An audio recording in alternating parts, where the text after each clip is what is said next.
ఇవాళ ఏమవుతుందో పత్రికల్లో మీరు చూస్తున్నారు. 10వ తరగతి పరీక్షల్లో సగం మంది పరీక్ష తప్పారు. అందులో సగం మంది తెలుగులోనే తప్పారు. నమస్తే, ఇంకా మార్చలేదు, దేన్ని మార్చలేదు, తెలుగులోనే తప్పారు. ఇక ఇంగ్లీషు సైన్స్ చెప్పక్కర్లేదు. ఇంక వీళ్ళకి స్కూల్లో ఏం నేర్పిస్తారు మీరు? వీళ్ళ కాకి లెక్క వేయాలన్నా మనవాడు కంప్యూటర్ ల్యాప్టాప్ పట్టుకోకుండా క్యాలిక్యులేటర్ పట్టుకోకుండా ఏం చేయలేడు. ఇక్కడ 2 రెళ్ళు ఎంత అంటే జస్ట్ వెయిట్ అని చెప్పి tick tick tick tick it's 4 అంటాడు, డా అంటాడు. వీడి పెద్ద ఏదో ఐన్స్టీన్ కనిపెట్టే సిద్ధాంతం ఇంత చేత్తో నొక్కాడు ఇక్కడ. మళ్ళీ యా అని ఒకటి వీడి ఎక్స్ప్రెషన్ ఇక్కడ.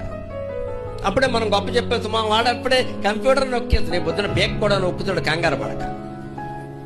ఇంత తేలిగ్గానే బేక కూడా నొక్కుతాడు నీ మనవడం. కంప్యూటర్లు నొక్కడం కాదండి మనం అలవాటు. రోజు బుద్ధితో ఎందుకు ఆలోచన చేయవు? ఇక్కడ ఎంతో మంది మగవాళ్ళు కాదండి, ఆడవాళ్ళ విషయంలో కూడా నాకు నమ్మకం ఉంది. వాళ్ళు ఏం చదువుకున్నారో తెలియదు, కానీ 3 నాల వడ్డీ 6 నాల వడ్డీ లెక్కలు కూడా కట్టగలిగిన వాళ్ళు పల్లెటూళ్ళు.